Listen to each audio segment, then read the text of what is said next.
Hi friends, welcome to our channel కమ్మనైన రుచులు. నేను ఇవాళ సరికొత్త రసం రెసిపీతో మీ ముందుకు వచ్చేసాను. ఈ రసం ఎంత టేస్టీగా ఉంటుందంటే ఎన్ని కూరలు ఉన్నా సరే వాటన్నిటిని పక్కన పెట్టేసి అన్నం మొత్తం ఈ రసంతోనే తినేసేంత కమ్మగా టేస్టీగా ఉంటుంది. అది మరేదో కాదండి, ఎంతో టేస్టీగా కంటికి ఒంటికి ఎంతో ఆరోగ్యాన్ని, శరీరానికి చర్మానికి కాంతిని ఇచ్చే క్యారెట్తో చేసిన క్యారెట్ రసం రెసిపీ. టేస్ట్ అయితే చాలా చాలా బాగుంటుంది. దీనికోసం ముందుగా మనం తాజా క్యారెట్లు ఒక 2 తీసుకొని చక్కగా పీల్ చేసేసుకొని కాస్త పెద్ద సైజు ముక్కలుగా కట్ చేసేసుకొని ప్రెషర్ కుక్కర్లో వేసుకోవాలి. నేను ఈ రెసిపీని చాలా సింపుల్ వేలో చేసి చూపించబోతున్నాను కాబట్టి ప్రెషర్ కుక్కర్లో ఈజీగా దీన్ని తయారు చేసేసుకోవచ్చు. 4 మనుషులకి సరిపోయే రసం కోసం మనకి 2 క్యారెట్లు 2 టమాటాలు అయితే సరిపోతాయి. టమాటాలు కూడా క్యారెట్లు లాగానే మీడియం సైజుగా ఉండేటట్లుగా చూసుకోండి. టమాటాలు కట్ చేసి వేసేటప్పుడు ఈ ముందు సైడ్ ఉండే ముచ్చికల్ని కూడా కట్ చేసుకొని కుక్కర్లోకి వేసుకోవాలి.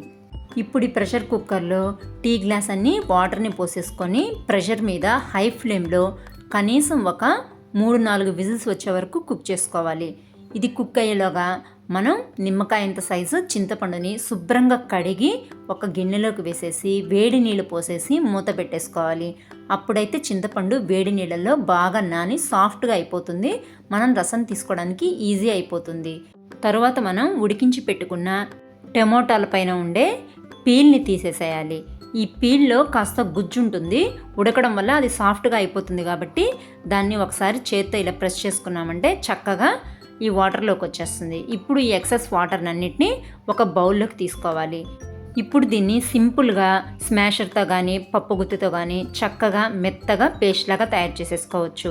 ఇలా చేసుకోవడం మీకు కష్టంగా అనిపిస్తే మాత్రం పూర్తిగా చల్లారిపోయినాక మిక్సీ జార్లో వేసేసి మెత్తటి పేస్ట్గా అయినా ప్రిపేర్ చేసేసుకోవచ్చు.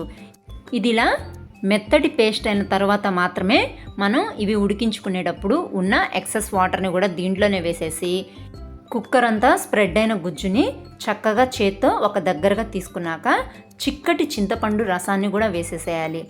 మనం ముందుగా నానబెట్టుకోవడం వల్ల చింతపండు రసం కూడా ఈజీగా ప్రిపేర్ చేసేసుకోవచ్చు.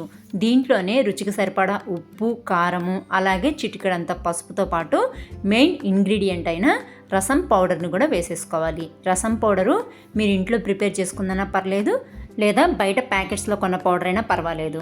అలాగే ఒక 1/2 లీటర్ అన్ని వాటర్ కూడా పోసేసుకొని కుక్కర్ని తిరిగి స్టవ్ మీద హై ఫ్లేమ్లో పెట్టేసి బాగా మరగనివ్వాలి. ముందు హై ఫ్లేమ్లో ఒక 5 నిమిషాలు మరిగిన తర్వాత ఫ్లేమ్ని మళ్ళీ మీడియంకి అడ్జస్ట్ చేసేసి మరొక 5 నిమిషాల పాటు మరగనివ్వాలి. అలా మరిగినప్పుడే ఈ క్యారెట్ రసంకి అసలైన టేస్ట్ వస్తుంది. ఇలా మరిగిన తర్వాత ఒకసారి టేస్ట్ చూసేసుకొని ఏమైనా అడ్జస్ట్మెంట్ చేసుకోవాల్సి వస్తే చేసుకోవచ్చు. నేను చేస్తున్న రసంలో అయితే కాస్త పులుపు ఘాటు ఎక్కువగా ఉన్నాయి, అందుకే కాస్త ఉప్పు వేసుకొని ఇంకొక టీ గ్లాస్ వాటర్ పోసుకొని మళ్ళీ తిరిగి 2-3 నిమిషాలు మరిగించుకుంటున్నాను.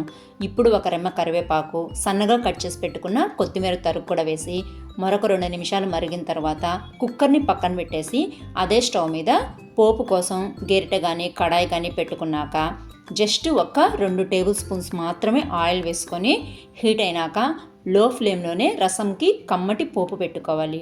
పోపు కోసం ముందుగా టీ స్పూన్ చొప్పున ఆవాలు, జీలకర్ర, మినప్పప్పు వేసేసి చిదిమి పెట్టుకున్న 5-6 వెల్లుల్లి రెమ్మలను కూడా వేసేసి ఒకసారి చక్కగా మిక్స్ చేసేసుకున్నాక రసం రుచిని అలాగే శరీరంలోని ఇమ్యూనిటీ పవర్ని మరింత పెంచడం కోసం చిటికడంతా ఇంగువను కూడా వేసేసి పోపుని చక్కగా ఎర్రగా వేగనివ్వాలి. ఇప్పుడు ఒక రెమ్మ కరివేపాకును కూడా వేసేసి అది కూడా చక్కగా ఫ్రై అయినాక ముందుగా ప్రిపేర్ చేసి పెట్టుకున్న క్యారెట్ రసంలో వేసేసి ఒకసారి చక్కగా మిక్స్ చేసేసుకున్నామంటే గుమగుమలాడే క్యారెట్ రసం తయారైపోతుంది.